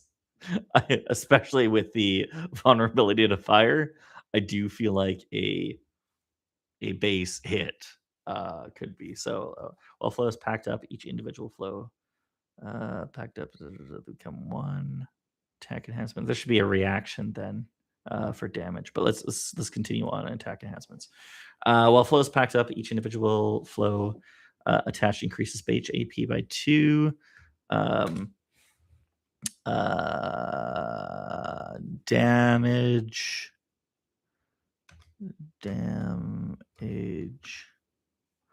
by 1. Damage by 1. And AD goes down, I guess. Magic boss fight. Hundreds of flows packed up into a giant Mizazaki-style forest guardian. Someone's been playing some Elden Ring, I think. That's okay. If I am correct on that, the Misaki, let me make sure I get that right. I'm pretty sure that's the Sum Frostbert guy that you're talking about with Elden Ring and all the Soul series. If not, I am totally wrong, and Japanese. Oh, Mizaki. Oh no! Wait, hold on. Studio Ghibli. Okay, sorry, I was thinking of the other guy, obviously. Fool of myself. Studio Ghibli. Yes, thank you. Yeah, totally. Yeah, boss fight, hundreds of flows packed into a giant Saki-style forest guardian. So, little behind the scenes here. I intentionally kept the antennae 6 so that it couldn't get out of control. There's a narrative as well as a mathematical reason that you couldn't just have 100 flows just right becoming like some what's it called it'll come to me. It's one of my top 3 Ghibli's. Howl's Moving Castle, that's not it. Spirit Away, that's not it. Princess Mononoke. So, and those aren't in the order either. Don't call me on that. That's not the order, my top 3 order necessarily. But a Princess Mononoke, right? Big wolf. That'll create some sort of operation for sure. Yes, Princess Mononoke. Exactly. Great, fantastic film. I'm trying to get my brothers into it. It's harder with this younger generation. But anyways, yeah, each individual's so base increase H by 2, damage by 1, and I feel like PD's gotta go down. Or sorry, not PD. I mean PD could, but I think PD is. What if we did an inversion? The more flows you have, the lower your AD goes and the higher your PD goes. Because hold on here. Let me make sure I get the mathematical calculations correct from the DC20 0.9 and everything. Oh, sorry, don't need to see that. DC20. See my terrible way of organizing things. Rules. levels. There we go. It'll probably open. Oh, it did open on the screen. Okay, good. Calculations. Come on. Oh, why are you going to be like this? PDF. There we go. Character creation 91. Let's just take a look here. Okay, here we go. So PD is agility and intelligence, where might and charisma being area calculations. So PD, agility and intelligence. So already I know dump their intelligence. I put their agility there. So technically their might and charisma. I might have to just up their intelligence just a little bit. Just a little bit. And what I'll do is I'll probably lower their might for right now. Yeah, okay. I'll still have crazy agility. Yeah. I think that's what we'll go for that. Okay, so the rationale here is if I take the PD and the AD and I swap them, so the lower the AD goes, the higher the PD. So with each creature coming on, you have less charisma and less might because you're just some big slot like honking mass, right? So you're like, oh gosh, right? You're just kind of some big blob, right? However, your agility and intelligence increase. So that's the part I don't like.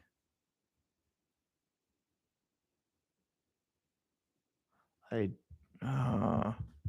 The inverse sounds really cool, but I think I'm just gonna have to just tank AD instead. So then we can probably start AD at a nice 12, and we can just tank it with each one, which means your AD would go down to, if it was a seven flows that flowed into each other. Yeah, your AD would be nothing. You'd be so easy to hit, but your PD would remain the same. Yeah, because upping your PD to a 21 would just be insane to me. Like, no.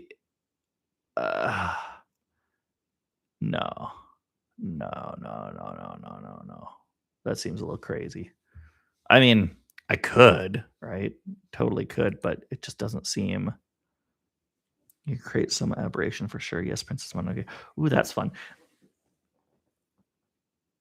I don't know. Mantic, I'm going to throw it at you. The man, the myth, the Mantic. Would a 21 PD be insane? Keep it in mind, the AD would go down to 5. So it would be 5 versus 21. I don't know. Am I being crazy?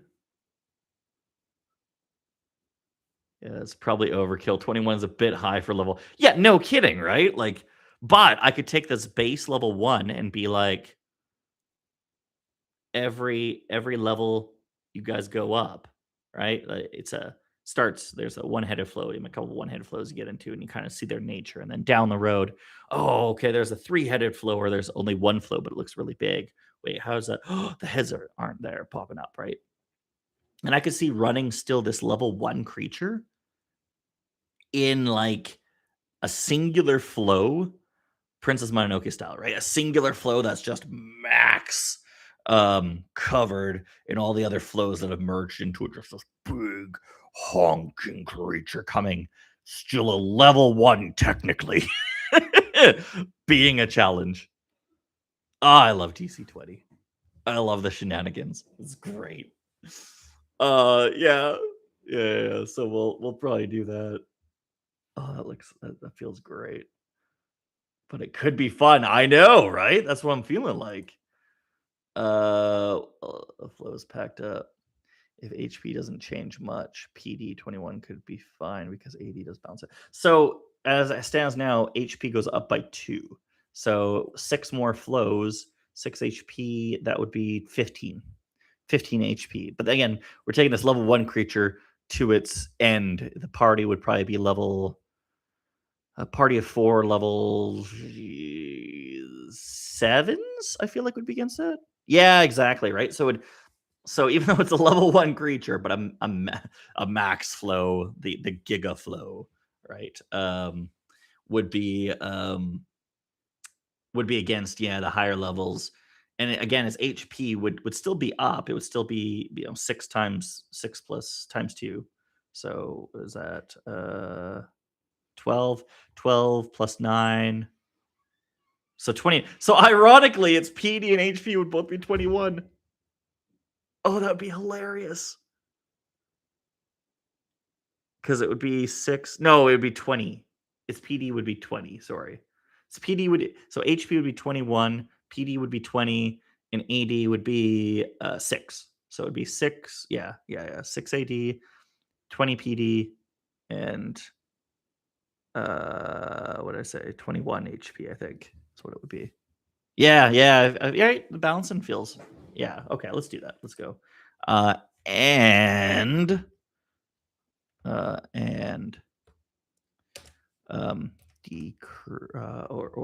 okay, damage base HP, damage by 1.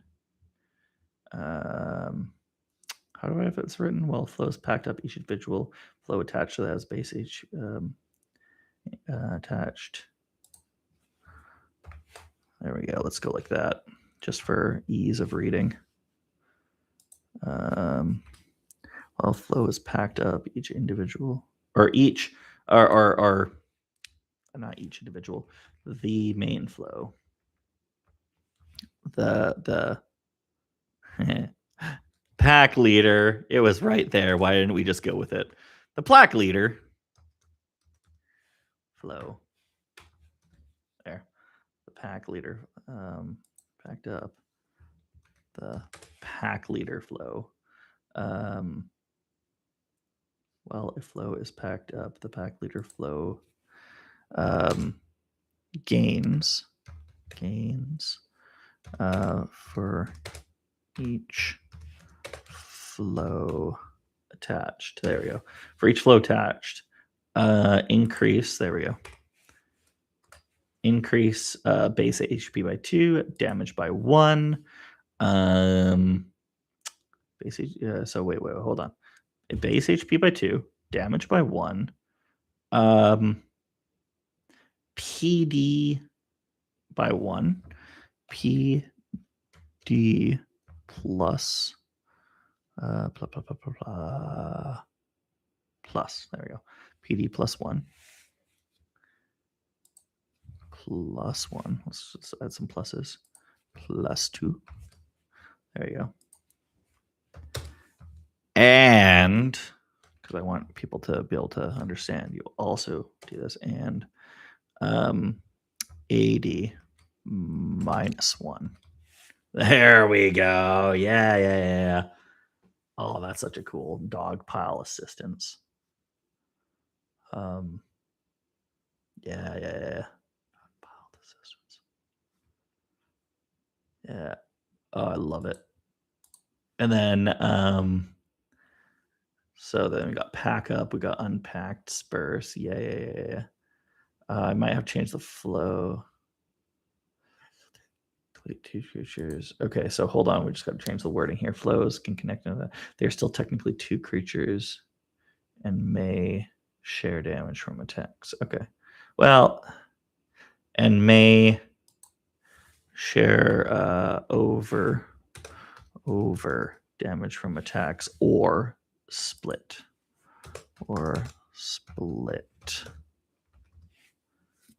There we go. I just do that because I need to write if they receive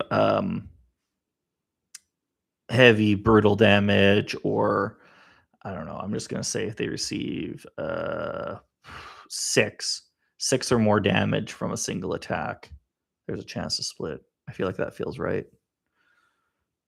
All right. Let's do this.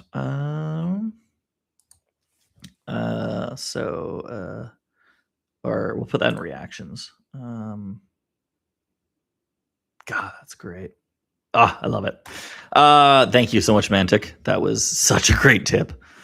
Reactions. It's gonna be a free reaction.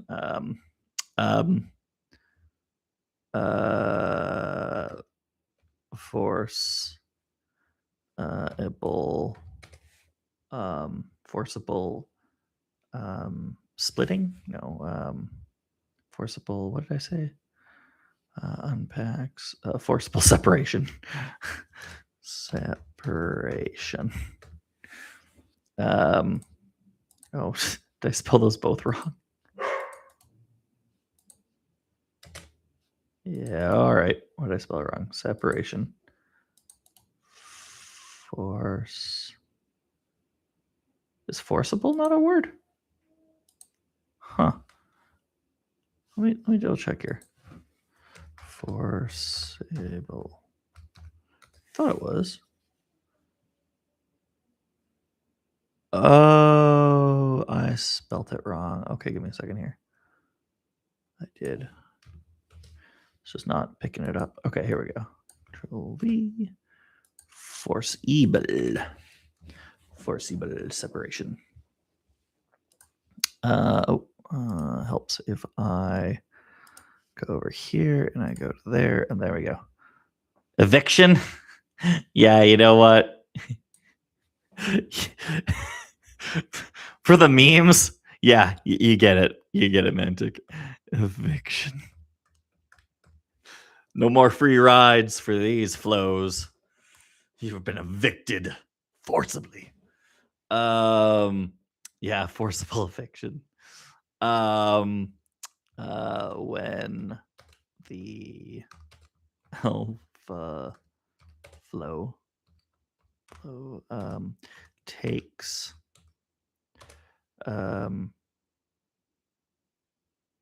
brutal heavy, takes heavy damage. Heavy. There we go. Damage. When a flow takes heavy damage, takes heavy damage.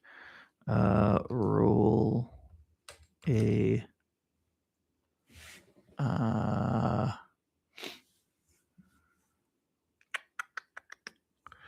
roll a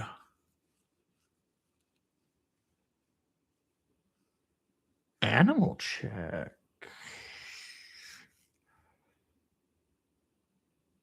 Yeah. Yeah. No, you know what? I could also animal check. Let's go with this. Roll an animal check to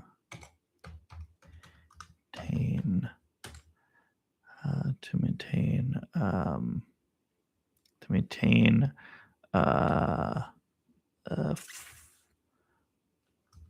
flowing connection.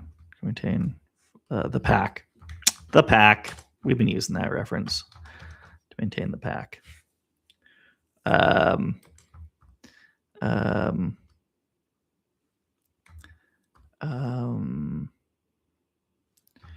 DC 12 check.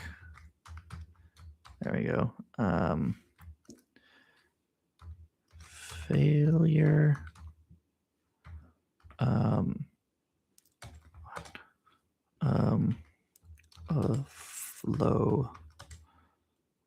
flow separates. A flow separates. Oop. God, if I could spell one of these days. There we go. A flow separates. And then I'll go like there. Failure by 5. Failure by 5. Failure by 5. Each additional flow Separates. Yeah. Actually, let's go separates. There we go. Let's go new new. Okay. And let's write forcible eviction here. Forcible. This might be confusing, but just give me a second. I promise I'm cooking, as the kids say. Cooking. Okay. And then what I'll do is I'm going to change this one from forcible eviction to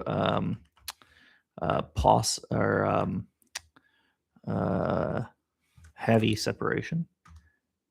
Heavy separation. Well, no, wait. If it's by 5, because if it's by 5, it would be a brutal attack, anyways. No, never mind. I'm just not being smart here. Let's go.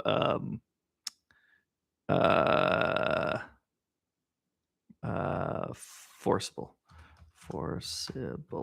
separation. Let's just get rid of that. Okay. Yeah, delete. By 5, each additional flow separates. Because what I was thinking is, if it's a brutal hit, then the whole thing goes undone.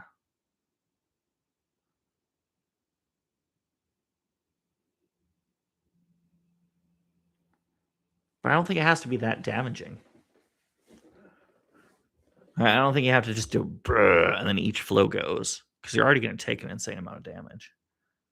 And it takes an AP just to combine together again. So even after you're separated, you're still draining their AP economy from reseparating.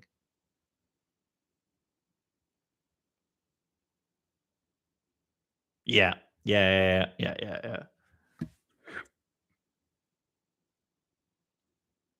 I like it.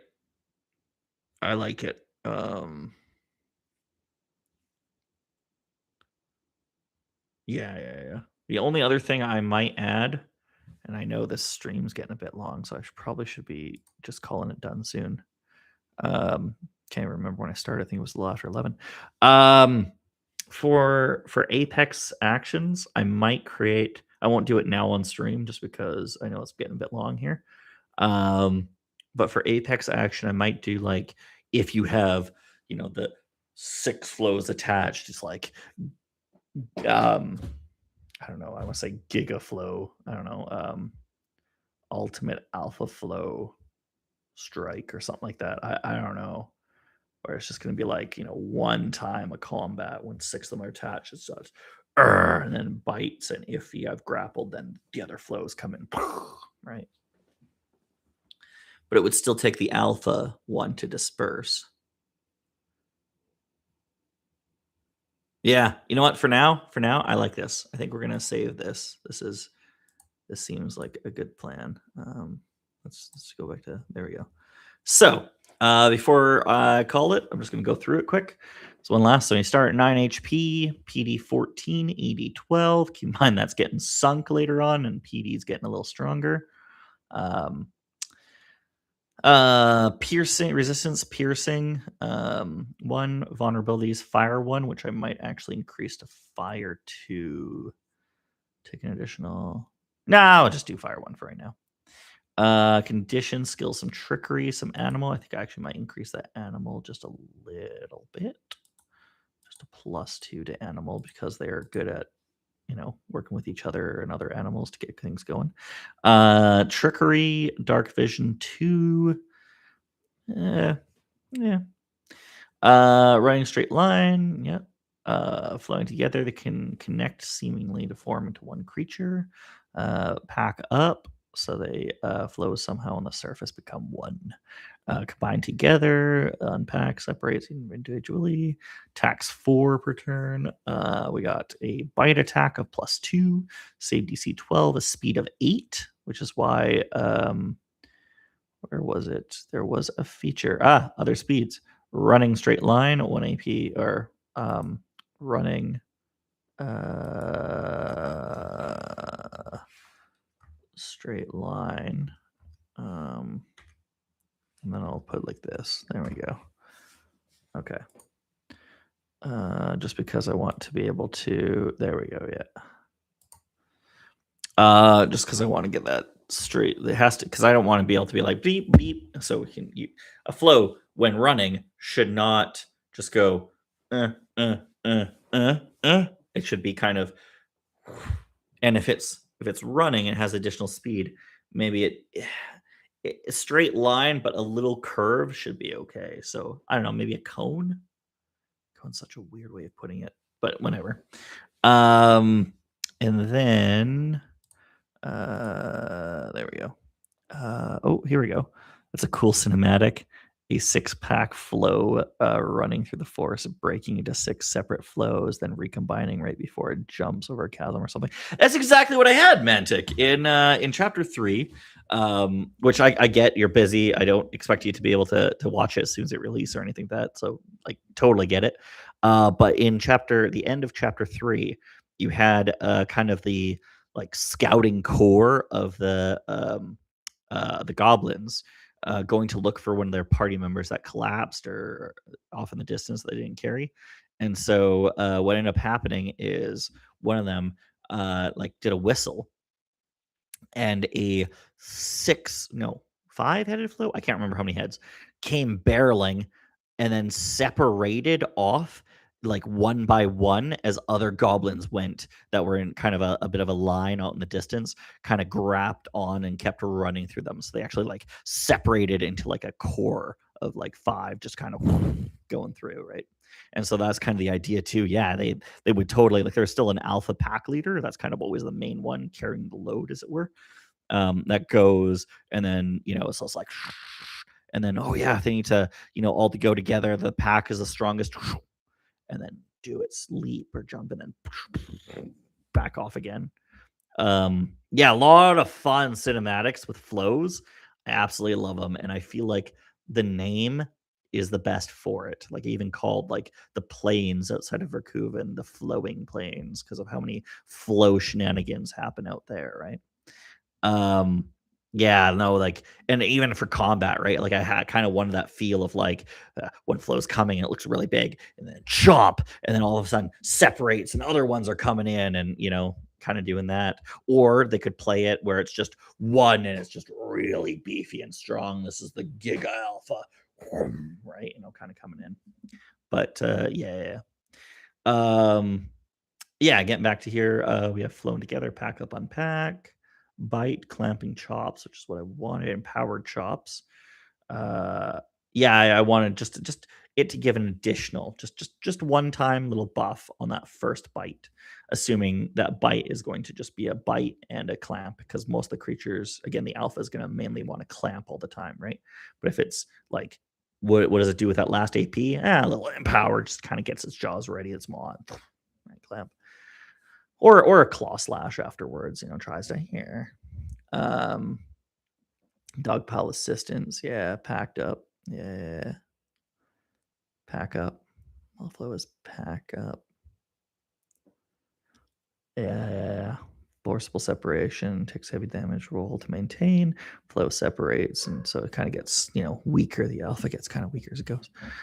I could see a summoner PC controlling several flows, or what if a druid shifted into a flow and tried to group up with a pack? Yes! Okay. So Breakfasty, sorry. That is my own flow, and I'm sorry about that. It's just someone who's coming at the moment, so I'm sure that barking will end here. My own flow. That's Kermie, the golden doodle. But yes, I actually have Breakfasty. He started off with hanging around the Rancocos. And the Rancocos, their kind of feature is they're social animal like flows. Excuse me. But they're more raccoons, right? They don't really flow into each other. They look very similar to raccoons on the surface. There's not much difference really about them. But you start to learn that you're always being watched, and they react as if, even if they don't look at you, like they can see you from somewhere else. They have what I'm referring to as tribal vision. So amongst their tribe, they can actually see what the others see and kind of shift the sight in their mind to it. So same idea, right? You want to go like a shifter or a tamer or something like that and take on a trait of like tribal vision to be able to see through like a kind of feel like I've got a feel of D&D's Minsk and Boo vibe kind of thing, then yeah. And then when you were saying here, you could see a summoner PC controlling several flows or druid that shifted into flow to then attach. Priceless, right? Absolutely beautiful. Or a tamer. I know you didn't mention it there, but a tamer class, right? So could you imagine a tamer class that specs into druid just for the wild shape? So you're actually just taming this flow, but the best thing you can do for it is be like, we need to attack and help out the party. Let me wild shape into a flow and flow into you to assist you right there on the ground to go and hit. Like I know Tamer and Summoner is not out yet, but like that's I'm hoping I'll get my home brew working any way I can to work with the class so it can work that way. That's the idea. But yeah, that's about the end of the stream. So great ideas from Mantic again. So thank you so much for that. Hope you enjoyed. And for anyone else who's here, I think it's just me and Mantic at the moment. But anybody who's watching this afterwards, I hope you all enjoy. There's another Voyage of Editing, Chapter 7, seeing behind the scenes, behind Voyage Legacies. And as always, I hope that both in game and in real life, you enjoy the voyage of your lives and leave some great lasting legacies. Till next time. See ya.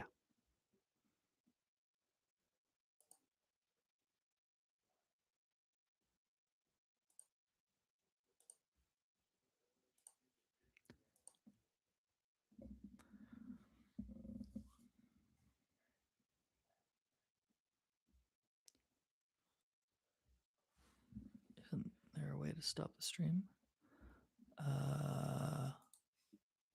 End stream.